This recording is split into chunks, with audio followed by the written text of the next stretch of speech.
السلام عليكم ورحمة الله وبركاته. ازيكم؟ يا رب تكونوا بخير. النهاردة بقى قلت هعمل سمك مشوي. انا في الحقيقة انا بحب اكله جدا جدا جدا من بره، بس بقى قلت ايه مرة كده نعمله في البيت. انا جبت سمك مشوي. في ناس مش بتنضف بطنه، يعني في ناس بتجيبه تشطفه وتشويه زي ما هو، بس في الحقيقة انا مش حبيت كده. انا بس ايه خليت الراجل فتح بطنه وبيتنضف كويس جدا، بس مش بشيل القشر بتاعه اللي من بره. يعني عشان لما يتشوي المشوي غير المقلي. هو يا دوبك بس انا بخليه يفتح بطنه، بشطفه بشويه ميه وبعد كده بشويه. بقى انا هنا هحضر الحشوه بتاعه بطنه. انا عملت بصلايه، حطيت عليها بشرة جزراية، التوابل العادية خالص، كمون، كزبرة، بابريكا. دي كانت توابل، ده كان قشر جمبري انا بجيبه بحمصه في الفرنة وبعد كده بطحنه بستعمله في السمك، بيبقى حلو جدا وبيدي ريحة هايلة. حطيت قرفة على جنزبيل، حطيت ملح، هحط فلفل اسمر. حطي التوابل اللي انت حباها وحطي اللي انت عاوزاه.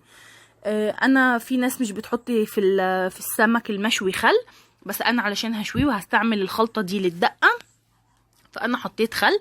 وطبعا اساسي اساسي اساسي 3 4 5 ليمونات طبعا. دي هريسة التوم اللي احنا كنا عاملينها مع بعض. هي توم بفلفل وبيتضربوا في الكبة لغاية ما ينعموا. بتستعمليها لأي حاجة ولكل حاجة انت حباها. انا في الحقيقة هنا كمان عصرت 4 ليمونات بالظبط، عشان انا زي ما قلت لكم انا هستعملها في الحشوة. هي دي بقى، انا بس كبرت الطبق بتاعي شوية، هحط منها بقى ايه كده في السمكة. حلوة جدا جدا، يعني فوق ما تتخيلوا، حاجة نظيفة انت عاملاها في البيت. يعني بصي مش هتكلفك غير بس السمك، وحاجات دي كلها موجودة في البيت. انا ساعات الخلطة دي بحط فيها طماطم، وممكن فلفل الوان. العبي زي ما انت عاوزة وحطي اللي انت عاوزاه. انا بس حبيت ان انا اقتصر فيها، بحيث ان هي ايه، يعني المتوفر في كل بيت نستعمله. تمام. انا كده كنت بحط في كل سمكة يعني شوية حسب ما انت عايزة تمليها قوي، عايزة نص نص، بشوقك اعملي اللي انت عاوزاه. تمام كده، مفيش ابسط من كده. انا بشتغل على طول. هنا بقى بقية الخلطة بتاعتي دي، بقية الحشوة اللي انا فوضتها من السمك بعد ما حشيته، حطيتها في علبة عليها نص كوباية مية. دي الدقة بتاعت السمك. هعصر كمان عليها ليمونتين. هستكفى بالخل اللي انا حطيته، مش يعني مش هحط خل تاني. مثلا قولي مقدار ليمونتين 3 كده. الليمون مع السمك بيبقى هايل هايل هايل، يعني بيديله كده طعم، يعني بجد حلو جدا. انا بحب السمك، بحب السمك جدا، بس طبعا بقى الواحد بيخاف ربنا يعافينا من اللي حاصل يعني. حطيت كده حبة جزر في الدقة بتاعتي، عشان اول ما السمكة هتطلع من الشوي هقوم حطها في الدقة دي.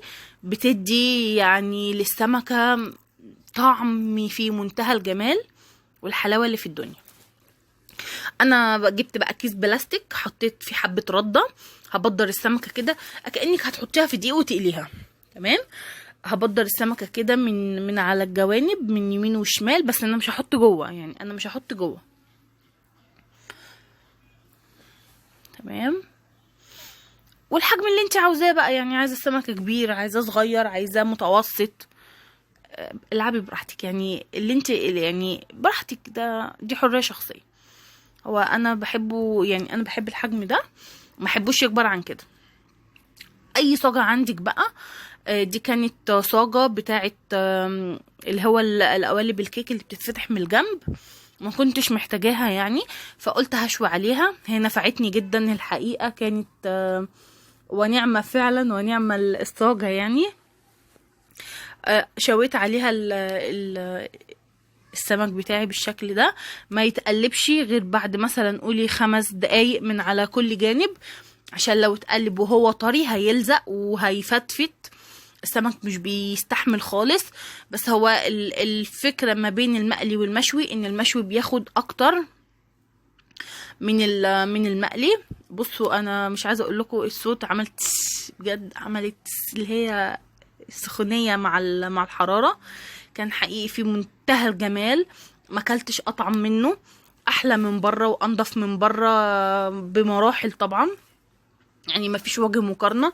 انا طبعا مش بقول بره وحش، انا كل واحد ربنا حلل له رزقه، بس يعني حاجه في البيت وحاجه انت عملتيها.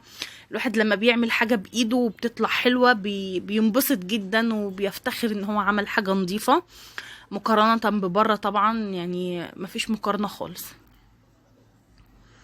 طبعا دلوقتي انت يعني الواحد عشان يشتري سمك من بره شوفي بكام، وهو اصلا كاد يكون الكيلو ب25 جنيه، يعني حاجه عبيطه يعني. تمام كده. بس حطيتها بصي بالظبط يا دوبك دقيقه من هنا ودقيقه من هنا، خلاص بقت السمك عندي جاهز. احلى سمك ممكن تاكليه في حياتك بجد حقيقي. اللي ما جربش السمك المشوي في البيت فاتوا كتير كتير كتير. انا عملت معاه هنا رز سمك، ده رز عادي خالص ما فيهوش اي افتكاسه. بحمر بصل على النار في حبه زيت، وبعد كده بحط عليها ميه، بنزل بمكعب مرقه واسقط الرز، ومفيش اكتر من كده. بعد كده في ناس بتحب تحط صويا، بس انا المره دي مش هحط صويا، هرحمكم شويه من الصويا عشان انا عارفه ناس كتيره قوي مش بتحب الصويا. سلطه طبعا، طبق السلطه ما ننساهوش على الاكل. انا والله كان بودي اعمل طحينه، بس ما كانوا مستعجلين على الاكل قالوا لا مش مشكله طحينه، بس هو عاده انا بحب مع السمك المشوي طحينه. ايه تاني في حاجه تانية انا ما قلتهاش. طبق السلطه، كانوا مركزين قوي على طبق السلطه. حقيقي يعني اكله كانت تستاهل بقكم. اتفضلوا معانا.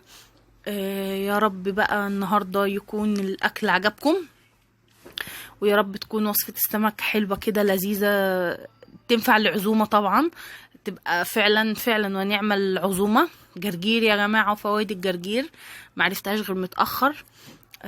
بس بقى كده كان غدانا النهارده. اتفضلوا معانا. بس كده اقول لكم بقى دمتم في امان الله وحفظه، واشوفكم ان شاء الله على خير في فيديو جديد، واستودعكم الله الذي لا تضيع ودائعه، والسلام ختام، والسلام عليكم ورحمة الله وبركاته.